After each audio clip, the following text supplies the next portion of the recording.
it can be trimmed once it goes online. All right, do they know how to do that? It had to be done. Sure they do. So, okay, so he's got to click the link, right? He's got to come into the meeting now. Okay, so it was just now his first opportunity to do that? To do what? To click on the link? Yes. Yeah, now that the meeting has started, anybody can come in. I have to let them in, but Okay. anybody can come in. Is it just going to be him? Or will there be people watching it too? No, just him. Just him, okay. So then there's only one person that needs to be let in. So that's what we. Two people entered the waiting room. Okay.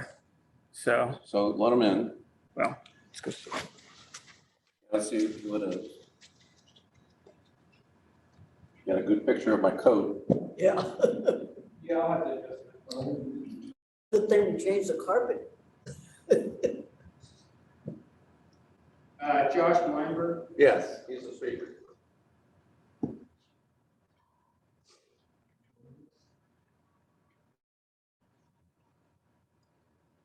Josh, can you hear me? Hi, yeah. There, look, there he is. Um, So, I can only see Sarah- the Sarah- legs of the chairs though. That's we're going to adjust that so you can yeah, see our lovely faces. yeah. Yeah, I just got a call saying there were some difficulties. Yeah, well, number one, we have weather. So the attendance isn't going to be what we had hoped.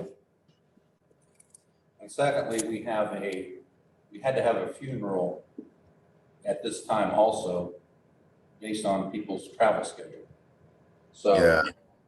we'll have a handful of people here, but we will be very attentive. Okay. I apologize also. My whole house has like has the stomach flu this yesterday. Sounds like you're kind of, maybe it's in your head too. Yeah, no. I mean, we're okay. It's just everyone was a bit under the weather. So Yeah. Okay. we will plow through here though. We will. Okay, so we're doing some technical setup, so you don't see the table legs. Okay. No worries. No A worries. couple minutes, 5 minutes, maybe we'll be ready. Okay. Did you let Sarah in? Okay. So should I see her on the screen too? Do you want to see her on screen? Well, I want to talk to her right now. Yeah. Because she's the one that sent the rabbi the link.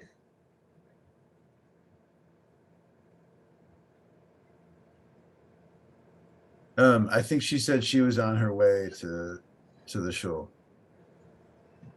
Oh, really? Because it looks like she just tried to use the link. Oh, maybe okay. So we'll see. So the other thing is we would like to, well, we are going to record it and we then like to post it to our YouTube account, if that's okay. And Yeah, so, that's great. Yeah. all right, so we have to have our lawyers get involved and there's a license thing to sign. So what we're going to do is send you this license and if you would just sign it. And apparently in the past we got in trouble because we posted something and somebody used some copyrighted material that got us in trouble and it cost us some money or something. Oh, So now we need you to sign this, but thank you. So we'll be doing that this week sometime to send that to you with an envelope. And if you just sign it and return it, that'd be great. okay. All right. I can get the bagels out of the oven. Do you want to send it online? You can do that. No, I don't have it prepared yet. The Phil's thing.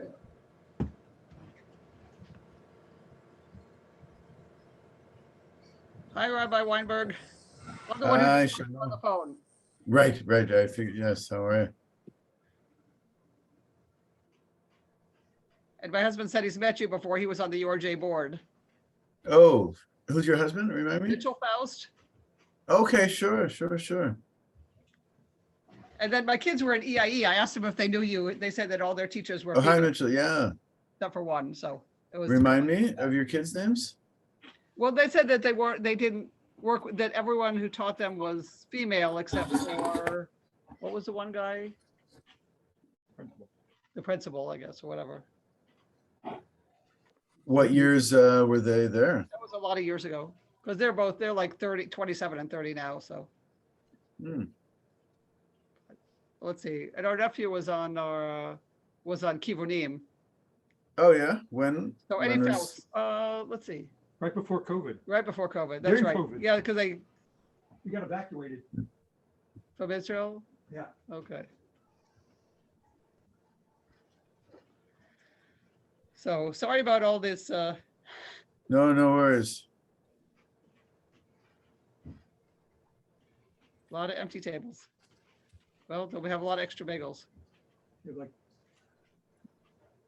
got like 4 inches of snow. I think it's 4 inches already. We need people. 4. Since 5 a.m.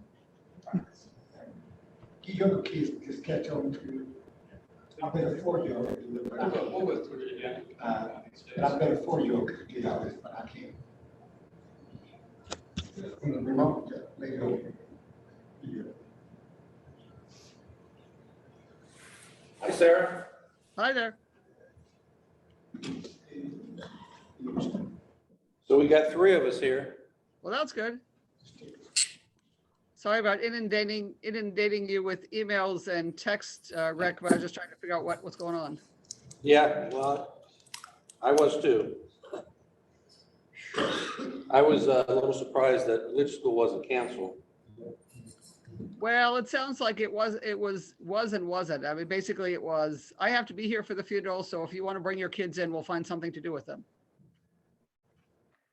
Oh, Oh, that's right. You didn't get, that's right. I got an email because I'm on the religious school committee. But yeah, so it was just a message of the building is open because of the funeral. So if your kids are here, we'll occupy them.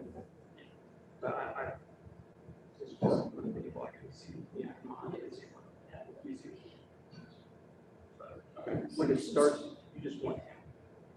yeah. Oh, yeah. What time is it?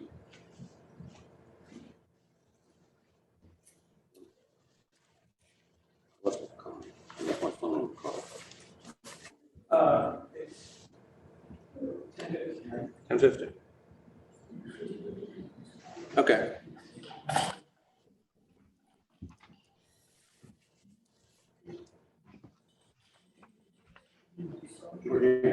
Yes. Why don't you join us over here? Three of us.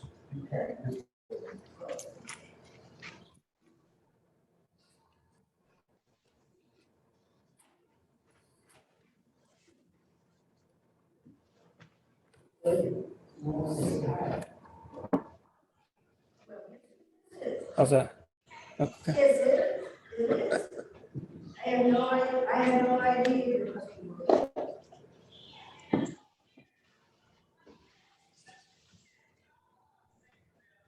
Oh, wow, yeah. Okay, you're kind of busy, I just want to say hi to you.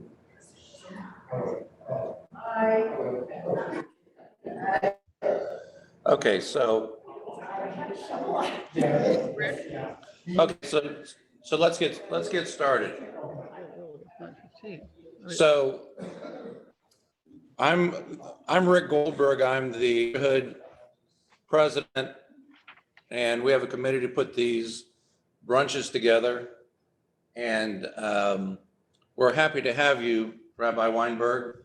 And I'm going to let Sarah introduce you, and then we are waiting with bated breath on your presentation. Even though there's only a couple of us here, we are interested and we will be recording this. So Yeah, Sarah, that's take it great. away. Rick, can you hear me? Yeah, you're good. Yeah. If you would be willing to make me, oh, I think I am. I can share my screen. Okay, great. Okay. Okay. Good morning, everyone. It's my pleasure to introduce Rabbi Josh Weinberg. Rabbi Weinberg serves as the Vice President of the URJ for Israel and Reform Zionism and is the Executive Director of ARTSA, the Association of Reform Zionists of America. He was ordained from the Hebrew Union College Jewish Institute of Religion Israeli Rabbinic Program in Jerusalem, and he currently is living in New York. Josh previously served as the director of the Israel program for the Reconstructionist Rabbinical College, as a faculty member of Nifty EIE High School in Israel, teaching Jewish history. Josh is a reserve officer in the IDF spokesperson's unit, has hiked the Israel Trail, and came on Aliyah to Israel in 2003. Originally from Chicago, he has a BA from the University of Wisconsin in Hebrew Literature, Political Science, and International Relations, and an MA at the Hebrew University in Jewish Education. Josh has taught and lectured widely throughout Israel, the US, and Europe, as well as on Kivunim and Shnat Netzer gap year programs. He has led numerous tours and trained tour educators for Reform Movement's Israel experience. In addition to being a storytelling maven, Josh has a passion for the environment and spends a lot of time outdoors, hiking and hunting, playing music and volleyball. Josh is passionate about anything connected to Israel and hopes to strengthen the connection between the Reform Movement and the Jewish state. He is married to Mara Sheftel Getz and is a proud Abba of Noah, Ella, Mia, and Alma. His topic today is Israel, Living the Dream, Facing the Reality. My honor to introduce Rabbi Weinberg. Hi, well, thank you so much. Thank you, Sarah and Mitch, and thank you, Rick. I think everyone in the room. So it's really a pleasure to be here. I'm really glad to have the opportunity, and despite the people finding their way in, it's nice to see everyone who's there at the table. Just a couple of thoughts about the format, because we're in a somewhat of a smaller group. Maybe we can be a little bit more of a discussion, and we can be a bit more interactive in talking with people. I also apologize that everyone in my house, including myself, has the stomach flu, so we're just a little bit into the weather here. So I apologize for that. But let me just, would you be willing to introduce yourselves if you're sitting around the table, and just say, who you are and your involvement in the congregation, and, one big thing you're thinking about when it comes to Israel right now. Okay, I'll start. Rick Goldberg. I am the treasurer here, also the Brotherhood president on the executive, etc. Doing that for, 10 years or something. So my knowledge of the situation in Israel is not that great. One of the things we do is we have our Rabbi Emeritus, Rabbi David Sofian, who spends half the time in Israel and half the time here. He's generally our first speaker in, say, September, October timeframe after High Holy Days. And that's his topic, is he brings us up to speed on what's going on in Israel at the time. So from a personal point of view, that's mostly how I get my information, and any other news items type thing. So Great, and I know Rabbi Sofian very well, and I grew up with him also, so that's wonderful. I'm Peggy Berg, and I'm a retired social worker. And my husband and I have been members of Temple Israel a long time. And I've been to Israel 3 times. Then I went to Israel, I went with a Christian group. So I got the perspective of the Christian. And then the last times I went with the Jewish organizations. I went with Rabbi Sofian and then Rabbi Karen. So other than the news and Rabbi Sofian, I do get a tablet on my email that keeps me up to date. okay. And I am new to Judaism. I've been a member here. But for some reason now I'm not hearing so well. Okay, let me get the microphone. Oh, right. Thank you. I am Georgianne Godsey. I am new to Judaism. I've been years and involved with the board. And what I know about Israel is the books that I have read and the little bits of news, because I always temper that with how much is sensational and how much is truth. Yeah, it's a big question. Yeah, And Sarah? I think you're on mute there, Sarah. Sarah, I think you're on mute, Sarah. I think you're on mute. We're not. It might help to unmute myself. Yes, I agree. One of these days we'll get the hang of this thing. We'll. So I am Sarah Faust. In addition to being on the Religious School, in addition to being on the Ryterband Lecture Series Committee, I'm also on the Religious School Committee, and I'm chairing this year's bakery portion of our Jewish Cultural Festival. And have been on various other committees and leadership at Temple. I am an Israeli citizen, so I'm very interested in what's going on in Israel. I still have family over there, so there you go. And my family is what are we? 5th generation Temple Israel? So we have that. Something like that. Yeah. So there you go. That's me. Okay, wonderful. Thank you so much. And I'm gonna. Can you see my screen now? Is that?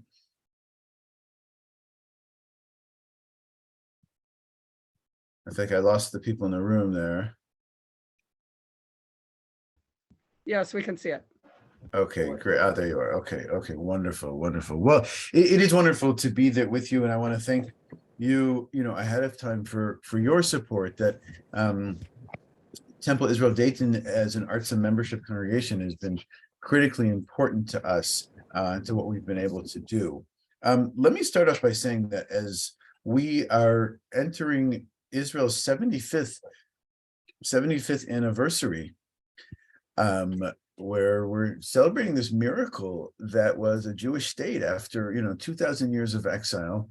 We were able to come back to our ancestral homeland and build a new state and build this advanced industrial democracy. I'm going to maintain that this may be controversial or not, but I'm going to maintain that the state of Israel has been a tremendous success story. It has been a story from the movies, from Hollywood, the fact that we've been able to create this amidst great adversity, several existential wars that we have fought, and really building something out of nothing. Now, with that, if I maintain that Israel was a tremendous success story, and it is really an unparalleled, phenomenon of what we've been able to create, I also want to say that we're facing deep challenges right now. Okay. The most recent challenges that we're seeing today on the news, day in and day out, are challenges that not are just political challenges. I would say there are challenges that are affecting the basic fabric of Israel as a Jewish and democratic state. Okay. And that the coalition that has been put together right now, okay, is really working to remove some of the basic institutions of a democracy for a very narrow agenda. And I'm coming to you at a time when we're quite concerned about that. It's not for nothing that just last night in Tel Aviv, right, around 130,000 protesters poured into the streets, trying to protest and resist some of the changes that are being put forward by the government. Okay, I don't know how many of you are following this at all, or taking note of what we are saying. Okay, good, because it is really important. So with that, I want us to zoom out a little bit and to say, well, okay, what is something that we love about Israel? And you can either put in the chat, or you can just unmute and call it out. Anyway, if it's a small group, we can we can skip this and we can move forward. But I always try to ask people, what do you love about it? Let's start with that. What do you really love? What confuses you about Israel?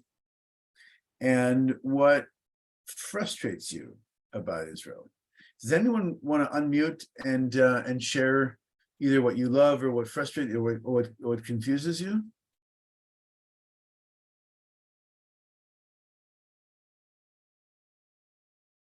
So Rick, I think you guys are on mute also.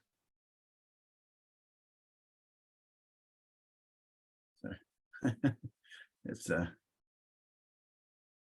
yeah, so your computer is on mute there, Rick? Sorry. So nice to have a conversation rather than just talking head. There you go. Okay, how about now? Yeah. So the three questions are what you love, what confuses you, and what frustrates you about Israel. Well, for more than my lifetime, there's been a state of Israel. And so growing up and not having the knowledge, it was like, okay, it's good that we have a nation. Then through adolescence, maybe understanding, and certainly through religious school, understanding how Israel was against all of the other neighboring states, Arab states and so forth, and through adulthood, understanding the challenges of even maintaining their sovereignty. So, and also in recently watching the PBS special, U.S. and the Holocaust, it was interesting, not only the United States, but the, Palestine, how they treated refugees and so forth. So I'm pleased that we have a state of Israel. One of my concerns probably is the fact that Reform Judaism is not recognized to the point of equality, which is my understanding. Right. And what I don't understand is the government of Israel and how you form a government and how it dissolves seemingly very frequently, and a new government has to be. We've had elections every Monday and Thursday. I mean, it's right. So I don't understand all of that, sir. Yeah. Good, great questions. Anyone want to add to what Rick said? Good. Oh, she. This is Peggy Weller. This is Peggy Weller, and I think what I love about Israel is what Rick said, the sovereignty, the fact that it was a place that the Holocaust survivors could go to and they felt safe. 2 and 3. What frustrates me and what confuses me about Israel is Netanyahu. Yeah. My husband is not here to tell you how much he hates him. Okay. My husband just can't stand him because he feels that he is not a good influence for Israel, not only for Israel, but for the world. And Yeah. I don't know that I dislike Netanyahu as much as my husband, but I just don't understand how he can keep coming back and back and back and then get all these wild right wings, and how he had to sell his soul and all that. So that's what confuses me and frustrates me. Yeah, that is very frustrating and confusing. I would say both of the same. Yeah, excellent. I think just from my perspective, it is to see a nation that is so in technology and science and able to accomplish so many things in the world, and yet they can't seem to come together. Right, right. With all of our great advances, there's one thing we can't make, and that's peace, right? That seems to be, you know, is that the theme you were going on a little bit? Yeah, yeah, yeah, yeah. Yeah, so really, really great comments. And I appreciate it and appreciate that. And so let's see what we should, if I told you that it was a success story, what are the criteria on which we're judging the project? Essentially, I mean, I shouldn't say a project. Israel is a country. It is a state. It exists with all the other issues and questions and challenges that many other states exist, and then some. But when I think about the Zionist project, I want to think about three specific aspects of contemporary Zionism. The first is that we should be really judged by our sense of collective responsibility. And that, how many of you have ever heard, Israel is a safe haven, for us when we, should we be in need? I mean, it certainly is and was for so many refugees. You could make the argument to me that living in Dayton, Ohio is safer than living in the Middle East right now. You could make that argument. You probably wouldn't be wrong. So I'm not posing it necessarily as a safe haven, but I'm posing it more as the notion of collective responsibility. That Zionism was about how do we as Jews take care of ourselves. Essentially, as Hillel said, if I am for myself, im ein ani li, that we don't have to be apologized to be for ourselves. And that has to be part of it, that to say, as you mentioned, Rick, in terms of the Holocaust, in terms of all sorts of areas, in times of persecution, that we should be able to take care of our own and take care of ourselves. And that is number one for the basis of Zionism, and it doesn't only work in terms of adversity when we're facing, persecution or, war or strife or refugee crises, but it also, when things are going well, then we should share in each other's, achievement and wealth, and that to say that we are actually, all of Israel, all of the Jewish people are responsible for one another. And that is a critically important part. And I always ask, audiences who live outside of Israel, whether we really feel that. Do we feel a sense of responsibility? You don't have to answer. I'm not going to put you on the spot, but do we feel that sense of responsibility one for another? And do we feel the sense of responsibility for our people? Israel is now the largest Jewish community in the world.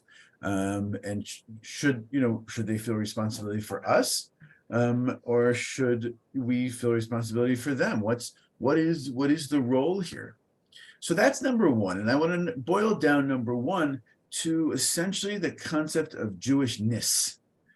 That Zionism is about us feeling Jewish and feeling, this notion of self-pride and collective responsibility, and then we have a role to care for Jews around the world. So if number one is, Jewishness, what's number two going to be? And I'm going to posit that number two is about actually Judaism itself. In that Zionism was about evolving a new kind of, not only a new kind of Jew, but a new kind of Judaism also. Right? What changes for us when we have our own state? What does Jewish life look like differently now that we actually are sovereigns and we have this sense of self-determination? And I'm going to suggest quite a lot, right? Because now we're asking the question, Nili, right? First we asked Nili, if I'm not for self. Now we're going to ask the question, who are we, right? Because we often think about Zionism as a response to anti-Semitism, to adversity. How many of you, learned about the Dreyfus trial that Theodore Herzl,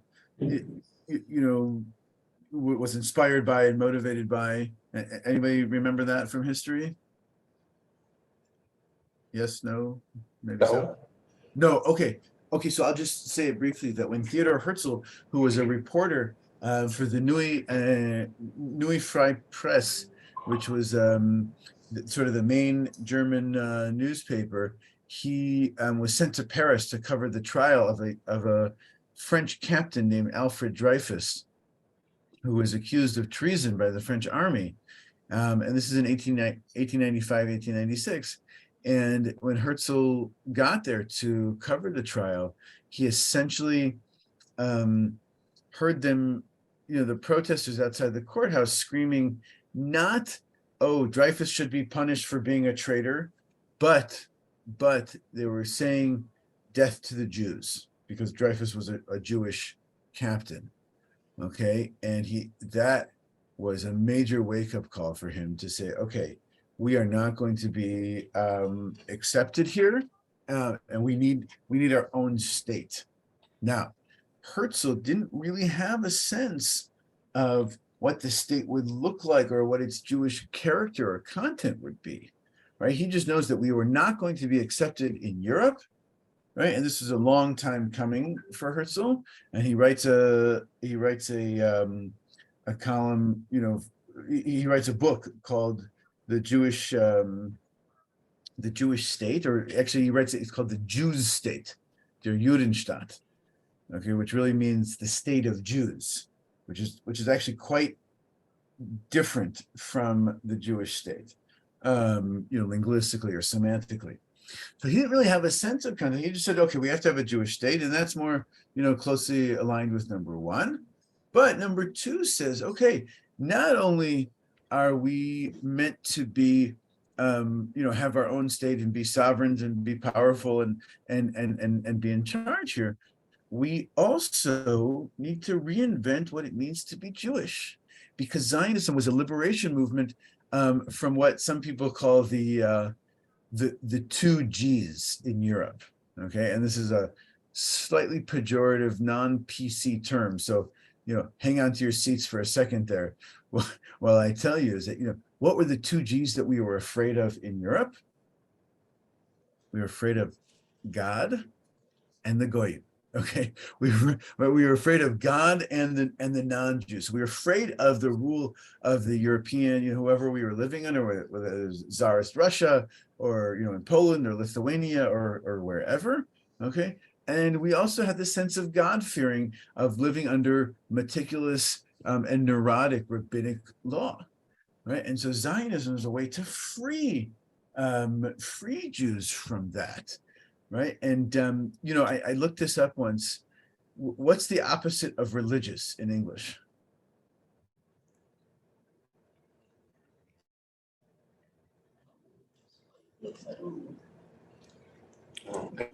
There's a word that starts with an S. Secular. Secular, right, exactly. Secular is a relatively new concept on the timeline of Jewish history, and I looked this up because any Yiddish speakers in the crowd? All right, anybody grow up hearing Yiddish in the home? Yeah. Yes. So how do you say secular in Yiddish? Don't know. Right. Well, I looked it up because that helps us give a framing for it. In Yiddish, you would say a frei Yid, right? Which means a free Jew, a free person, essentially. Right? Frei being free in German, right? So the notion of being free from Jewish law, okay, freedom from religion, in addition to freedom of religion, right? That is a major concept that the state afforded for us. So now, and remember, there was the movement, this early Zionist movement, okay, before the state, was really to create a secular socialist. And there were all these thinkers who said, okay, let's start over, tabula rasa, blank slate, no ritual, no holidays, no Torah, no prayer, no any of that. Cancel everything. And we just need to be sort of like a normal nation living in our land, right? Okay, and that's sort of the myth and the mythos of how the state was founded. And now the pendulum is swinging a little bit, and we're trying to figure out, say, wait a second, what does it actually mean to be Jewish in the Jewish state? And that's going to be the role of the reform movement. In addition to fighting and protesting in the streets over democracy, okay, we need to figure out, a new kind of Israeli Judaism, that is, based in Israeli and Hebrew culture, but it's also based on a liberal interpretation of our Jewish story, of our Jewish text and our Jewish history. And that is a very, very exciting moment that we're doing right now. And I'll say more about that in a little bit. So the question of who am I, that's number two, right? So we have Jewishness, Jewish Judaism, right? And what did Hillel say? How did he phrase it? So his first name, Ein ani li, if I'm only for myself. And then Nili, we have to ask, who am I? And then the next one is Uchsha'ani la'atzmi, if I'm only for myself. Okay, what am I? And we have to understand that part of being Zionist today is that we have a sovereign entity in which we are the rulers. We are in charge, and that is a new experience for us over the course of Jewish history. And what we have to now be judged on is not only how we take care of ourselves, but how we care for the other, for the minorities in our midst, right? For the non-Jews, and this is a picture of one of our Reform rabbis. Her name is Alona Nir Keren, and she is the rabbi of a congregation in Mefaseret Zion, which is just outside Jerusalem. And do you remember back just about a year and a half ago to the violence that broke out during May of 2021, where there were rockets from Gaza being shot, and also a lot of violence in what we call the mixed neighborhoods, the mixed cities there in Israel. Do you guys remember what I'm referring to? Yep.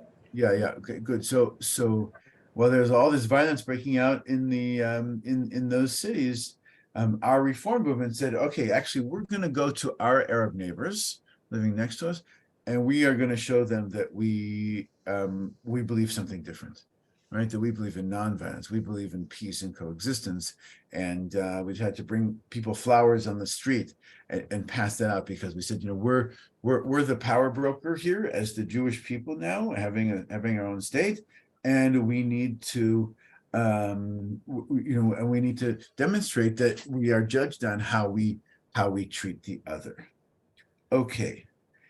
Those are the three elements of contemporary Zionism today. Let me pause for a second and see if there are any questions, any thoughts on that?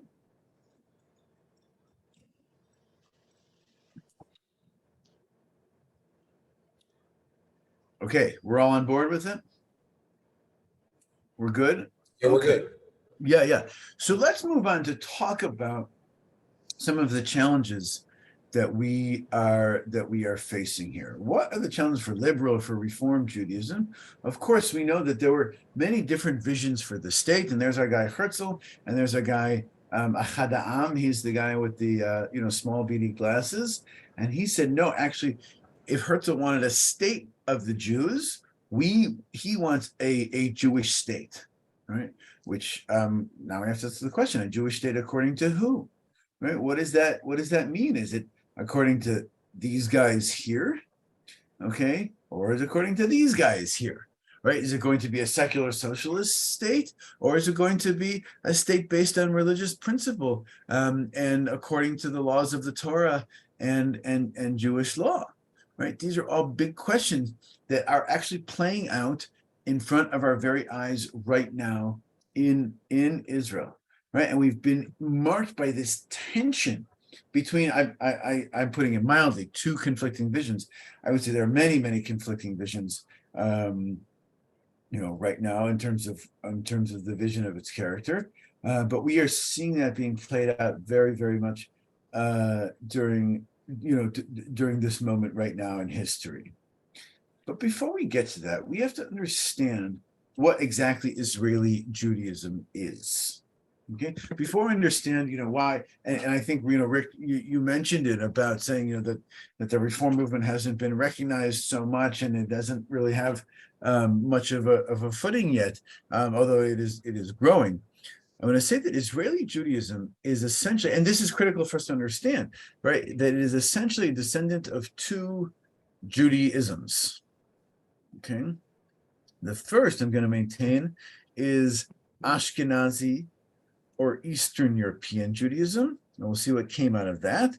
And the other, you can probably guess, is what we call Mizrahi or North African or Middle Eastern, Jews from Iraq, Yemen, Lebanon, Syria, Iran. Iran's its own special thing, but really from North Africa.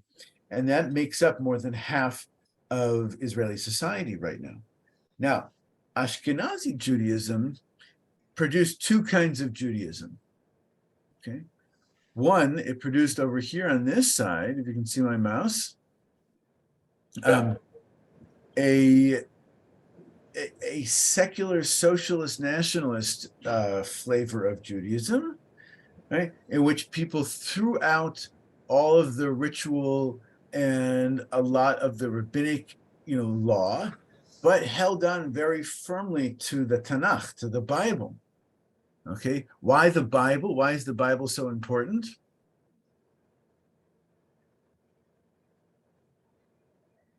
Why do you think? Why would the Torah, not necessarily the Torah, but the Tanakh, right? The Bible, the whole Bible, the Torah, Nevi'im, and Ketuvim, right? The prophets, the writings, all of that. Why would that be so important to them?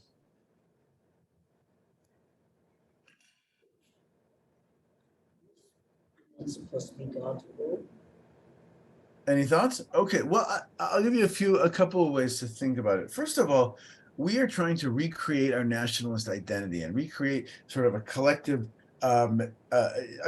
narrative and almost a mythology of who we are, saying that we, as the modern sort of settlers of this, of our land, of the land of Israel, are the direct descendants of the previous biblical kingdom of Israel. Okay, so where do we learn about the biblical kingdom of Israel? In the Tanakh, okay, in the Bible, right, when it used to exist. And we're saying, okay, so see, we're a direct continuation. There was a first temple, there was a second temple that was destroyed, and now the state of Israel is essentially the third commonwealth, the third temple. Why else is that important? Because when we're trying to revision ourselves as new Jews, okay, look at the discrepancy between these two pictures. Okay, who is the old Jew and who is the new Jew? I don't mean old versus young. I mean old versus the old model of like the shtetl in Eastern Europe, right? Right, the guy on the left, right? That is Rav Shach with, who appears to be ultra-Orthodox, right? He was the model that these new Zionists were trying to leave behind, and to say, no, we need a new Jew, okay? And where do we find examples of that? None other than the Tanakh, than in the Bible, when we have people like King David or Samson or Yoav, who were warriors, farmers, and poets. Okay, and that is to say, no, our heroes are not going to be, Rambam or the Baal Shem Tov or famous rabbis along history. No, our heroes are going to be, military generals who were also poets and farmers at the same time. They had a relationship with the land, and they felt connected, and they were strong, and they could defend themselves. And look at this picture: the guy with the blue shirt with sleeves rolled up and a backhoe in his hand. Who does he resemble to you? Does he look Jewish in your mind? Not necessarily. Not necessarily. Yeah. Does he look like a Russian farmer or poet, or possibly even, an Aryan, with the big muscles and blonde hair and all of that? That was the new image they were trying to recreate. Well, my husband would say that the man on the left is not wearing the uniform that the man on the right. And so therefore, if you wear the uniform, you know exactly who's Jewish and who's not. Right, right. And I think we're trying to really change that. And that was the whole point is, shed that the uniform of the exile and try to, recreate ourselves with something totally new. So we did that. But I want to say that Ashkenazi Judaism was also this kind of Judaism here. This Haredia, what we call ultra-Orthodox Judaism, and the main ultra-Orthodox party, the political party, was already in existence as a party in Poland in the 1920s that just immigrated to Israel. And we know that those movements, forgive me, oh, I'm sorry, I'm just pushing through a little bit. That those movements of ultra-Orthodox Jews are really gaining significant strength in Israel, and are have a stronghold on the government right now, where they are. So that's Ashkenazi Judaism, right? The next one is what we call Mizrahi Judaism, right? What is Mizrahi Judaism? Essentially the Judaism in North Africa and the Orient. Okay, and how do we characterize that? Well, very, very traditional Judaism, did not grow up under Christian Europe, but came about under Islam. Okay, and very, very traditional society. Okay, they came to Israel. They formed, a lot of the culture, but a lot of the food, the culture, especially the religious aspects of what it meant to be a very traditional Jew. So what do those two Judaisms have in common? Okay, Ashkenazi and Mizrahi, right? I think a lot more than most of us would assume necessarily. First of all, they did not, now you have to go back to like high school AP history, AP European history, where you remember that time called the Enlightenment, where like the church stopped being the authority on everything and we moved over to science. Well, in Eastern Europe and in North Africa, they did not experience the Enlightenment in the same way that they did in Western Europe. And we know Reform Judaism is an outgrowth of Western Europe and eventually came to the United States of America. So they always saw their nationality as Jewish, right? They would not say, "Oh, we're all Polish citizens," but these guys would not say that. We're all Polish citizens, but he's Christian, I'm Jewish. No, they would not say that like we might say that in Dayton, Ohio, where your neighbor is Christian and your other neighbor is, Buddhist or Muslim or whatever. And we're all Americans, we're all Daytonians, and we just have differences of religion. No, they would say something different. They would say, "Oh, he's Polish," or my neighbor is, she's Moroccan, but I am Jewish. Okay, and that's a considerable difference. And the last thing, two things I want to say is that they always maintained a Jewish language, whether it's Yiddish or sort of North African, the Moroccan, Moroccan Hebrew, and they always saw Judaism as their nationality, and it was traditional Judaism, even if they were secular. So it was those kinds of Judaism that is not necessarily what we may be familiar with. Okay, so there's a deep sense of unfamiliarity that when they come to our synagogues and I say, "Wow, this is really different," right? Let me guess, do you use musical instruments in synagogue on Shabbat? Yes. Yeah, right. And I'm going to guess that Rabbi Balani Halash's sermons, would you say they're mostly in English? Yes. Yeah, fair assumption, right? They're mostly in the vernacular where you are. And look, we worked very hard in the Reform movement to try and transform our synagogues to resemble Protestant churches, okay, where the bima moves up to the front of the congregation, right? We all read these nice things in unison. If it's in a italics print, Okay, we all read them together. We stand up, we sit down. There's decorum. You know, it's not. It looks very much like the German Protestant movement. Okay, and I'm not giving that a value judgment. I mean, I have strong feelings about it, but what I want us to point out is that our Judaism is very, very different from Israeli Judaism. And before we even get into the issue of politics and policy, right, I want us to understand that we're coming up with a deep unfamiliarity of what it means and a deep, deep difference of understanding of what it means to be Jewish in this Jewish state here. So let me stop there for a second and see if anyone has any questions or thoughts that they want to raise. Feel free. But it's my understanding that the vast majority of Israelis consider themselves secular. Right. Because they are born in the country, so they have the history. The history makes them Jewish, but the religion doesn't make them Jewish. Right. Really great point. And I missed your name when Aaron, I'm sorry I came in late. No. Worse things have happened to the Jewish people. It's okay. Eric, did you say? I'm sorry. Eric? Aaron. Oh, Aaron. Yeah. Okay. So Aaron's point is really important. Now let's explore what it means to be secular. Okay. So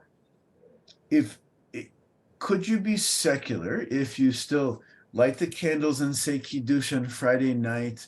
Okay, you have a Pesach Seder, you observe certain holidays.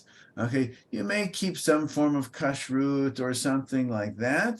Okay, and you don't work on Shabbat. Okay. Would that seem like a secular existence to you? No, I would consider that a religious. So a religious, right? So I think so. Secular now becomes both a sociological and political term because they say, "Oh, I'm secular. I'm part of the mainstream." But yeah, of course, I do all those things, right? I even know people who go to synagogue every Shabbat and pray every day, and they said, "No, I'm secular," because what are they trying to say? That we disassociate ourselves from the religious establishment of the state, and we want to do things, and those things that we do, those are more cultural things that we do rather than religious things. And so we consider ourselves to be secular. What more is that we don't necessarily understand secular to mean the same thing in America, because secular became the opposite of Jewish, right? If you go to, your kids go to religious school or they go to secular school. We have a Jewish calendar, we have a secular calendar, which is not actually secular. I mean, it's been 2023 years since what exactly, right? I'm not sure I would call that secular, as we're, we are measuring time according to the Christian Messiah, right? Okay, that seems to be not secular at all.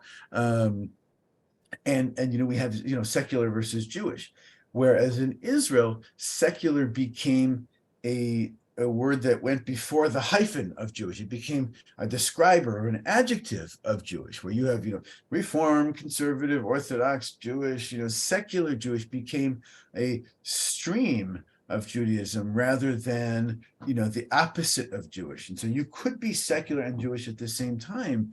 And that's really critical. When it comes time, when we in the Reform movement are working on this, we try to appeal to those secularists who I would say have woken up to two realities. Okay. The first reality is that this polarizing dichotomy between religious and secular no longer really answers the needs of the mainstream. Okay. That's one. So people are looking for something else. Number two is that they woke up to the reality that having a Jewish state doesn't necessarily mean having a Jewish community, right? And so people are trying to figure out, well, what does it mean?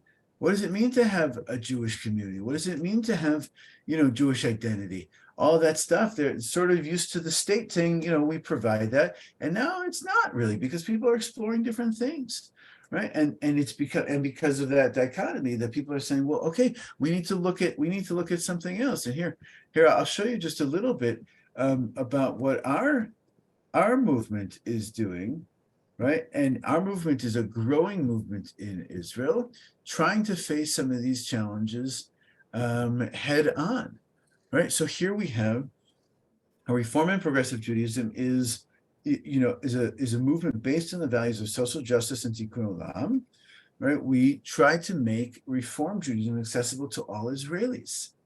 Okay, and it's fascinating, right? 13% of all Israelis identify themselves as Reform Jews, right? Or Reform or Conservative Jews, really, right? And we have, 52 congregations established, which is something I'd love to think about with Temple Israel of Dayton, is how do we partner with an Israeli congregation and start that kind of relationship, okay? We have, congregations all over the country, all right? We have our rabbis are officiating at, 3,000 b'nai mitzvah or 1,500 weddings, burials, conversions, all that, a year. It's really incredible that people are reaching out to us. They are not necessarily recognized by the state, though. And that's different. I'll just mention something about the conversions, is that, how many of you know someone who converted to Judaism, whether it was you yourself or you have friends or family? I'm sure all of us do, right? And who are active members in the Jewish community. So we won a court case in March of 2021, really almost 2 years ago, which said that the court will now recognize Reform and conservative conversions performed in Israel. They had recognized the ones performed in the States. So if you converted with your Rabbi Karen or Rabbi Sofian or whatever, that has been recognized. But in Israel, it had not been recognized up until now. And so that was a big deal. And what we are really, really afraid of is that this new government, through what they call the override clause, will be able to override Supreme Court decisions that have come into law. So we are very, very worried about the question of conversion. But we do a whole lot more. We do education. We have preschools and afternoon schools and all of that. We have, huge youth movements that are really growing, a pre-army mechina, a preparatory year in Jaffa and Cholon, right? And we do lots of advocacy, especially right now. So our people are out there protesting in the streets right now because, and now I'll transition to talking a little bit about the politics, is that, you mentioned the election system. Well, first of all, it's a parliamentary system. So we need to create a coalition government. That means that no party has ever received enough votes to be the majority. So we have to have a plurality and we have to build a coalition.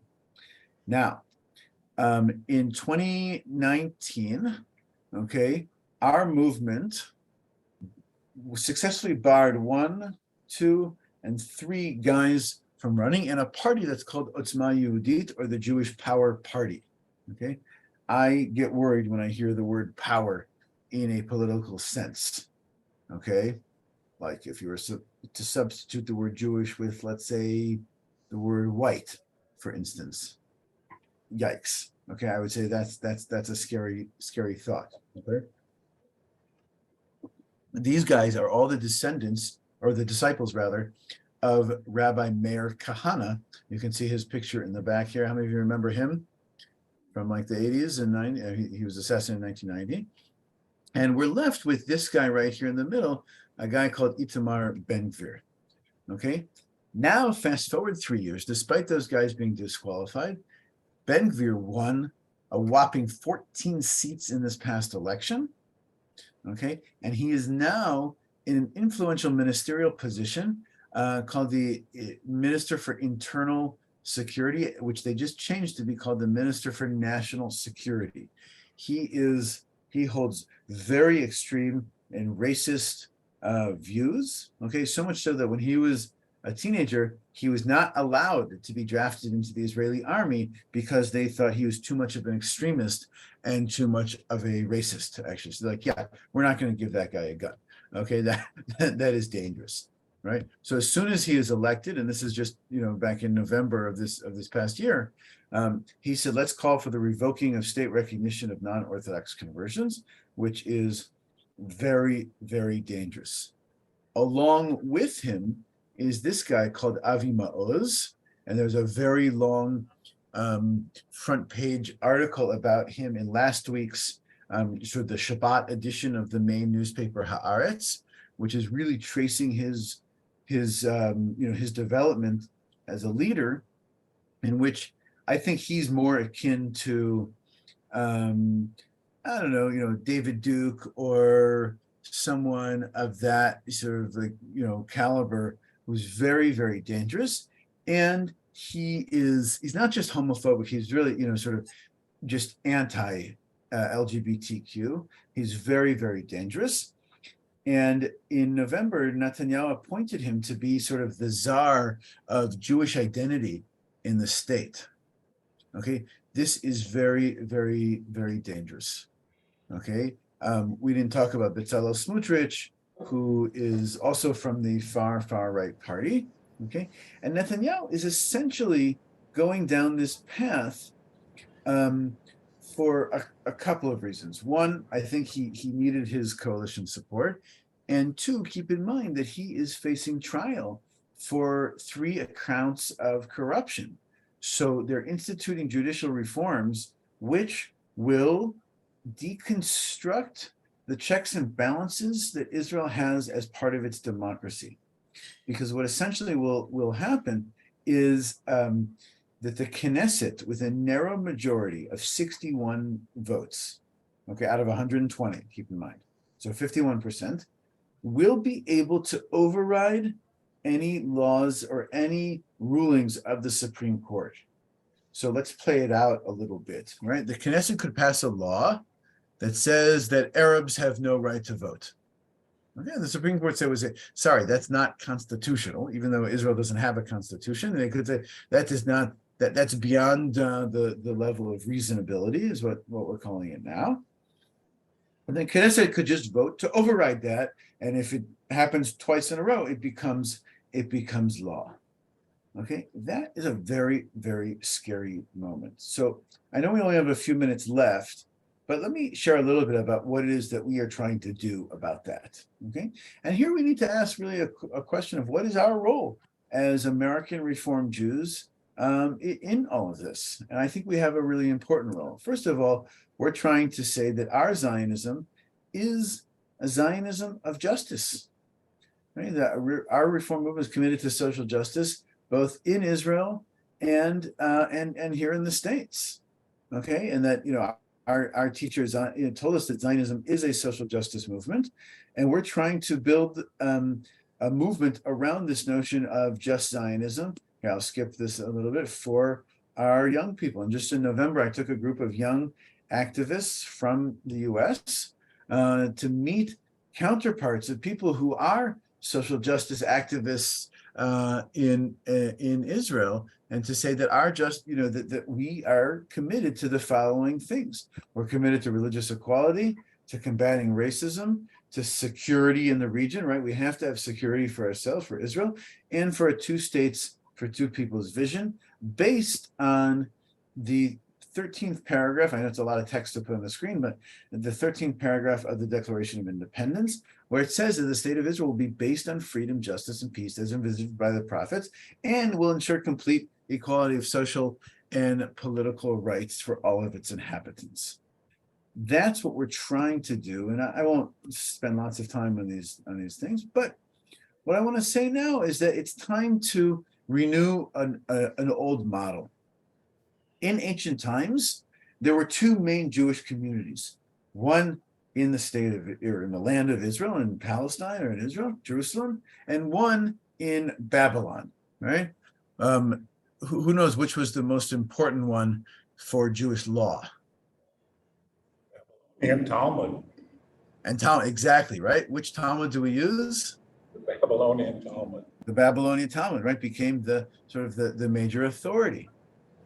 So rather than looking at relationships like a circle with like a bicycle wheel, if you imagine, with a center and then the spokes going to far-flung communities in the diaspora. I want to suggest this is a model of a philosopher called Shimon Rabidovich, that we look at it as an ellipse with two focuses, right? One in Israel and one in the diaspora, and of course North America being the largest community in the diaspora. And essentially the notion, sorry, this is a bit small to read, but I'll say that that we ought to be, right, co-creators of Jewish life and have this deep partnership. Here it says, two that are one must not be understood as a one-sided obligation. Each must mutually recognize the other. And the diaspora of Israel must build the state of Israel with all of its strength, even more than in the past 70 years. He was writing in the 1950s. But yeah, friends, that is our mission right now. Our mission right now is to build a strong Jewish identity here in the United States, built based on a notion of ethical nationhood, and to share in partnership with our friends in Israel. And it is not so that we, yes, we don't vote in Israel, and we may not have a right to, criticize policy because we don't vote and don't pay taxes and don't serve in the army. But what I want to suggest is that this is our time to be loud. Okay, is that if we're unhappy with what's going on in Israel, it's our time to raise our voice. And we can say what we say each morning in our tefillah, that we say, Or chadash al Tzion ta'ir v'nizkeh kulanu mehera le'oro, that let this new light shine on Zion, and may we all merit quickly from that light. And I want to say right now that many of us in the United States, lived through a very challenging period for many of us, from roughly 2016 to 2020. And what are some of the lessons that we learned from that? And my hope is that we can come away with saying, okay, we have to do better as a movement to fight for our values. So that means, first of all, every single person of Temple Israel and Dayton should be a member of ARTSA, because we support our reform movement on the ground trying to do its work. And they are community organizing in our congregations and across Israel, and they are protesting, and they are using lots of legal pathways to try to ensure that our values are maintained. That's number one. That's critical. Second, I want us to be able to partner with an Israeli congregation, right? And third, we need to talk to our elected representatives in the United States, right? To say to our Congress people and our senators and even the Israeli diplomats, the consuls general and ambassadors who represent Israel, to say, this is not acceptable, okay? And this is going to cause a huge rift with the largest Jewish community in the world, and we simply cannot afford to do that right now.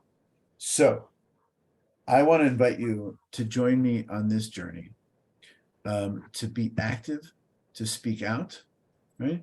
And the first ask is that I want to encourage all of you, if you haven't done, to subscribe to our newsletter so you can hear what's going on, okay? And I'll put the link in the chat right there for you, okay? Or I can send it out, or maybe Sarah, if you can, cut and paste that and send it to everybody who's showing up. And I realized that, we're sort of nearing the end of our time, and I'm starting to fade a little bit. I just want to say thank you for making the trek in during during a snowstorm, and it was really a pleasure to be with you. And please give my regards to, of course, to Rabbi Karen, Rabbi Tina, and to everyone in Dayton. And I look forward to being in touch soon. So toda rabba and Shavua Tov. Thank you. Thank you. So this is Rick. Let me ask one question. Sure. And my construct certainly is United States.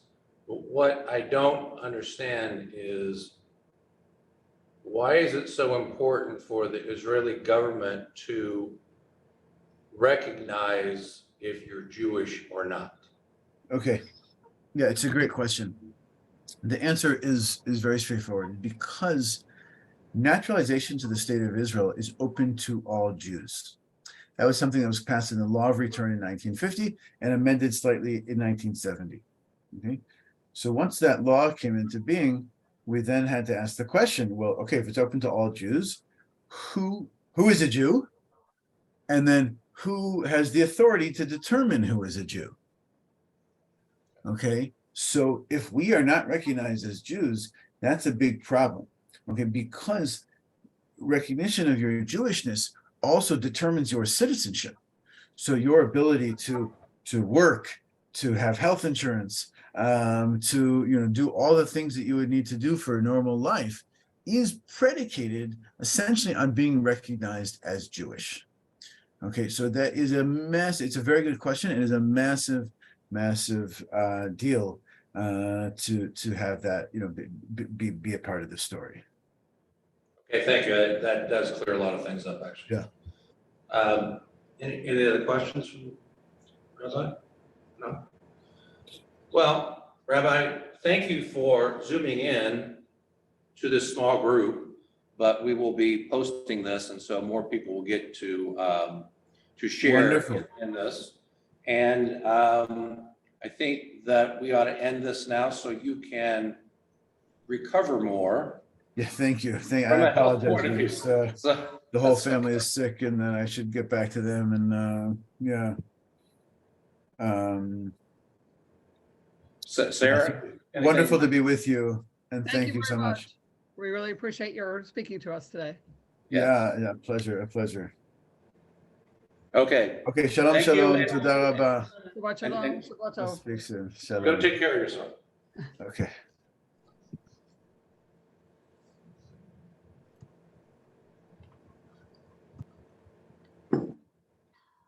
Most of our attendees are,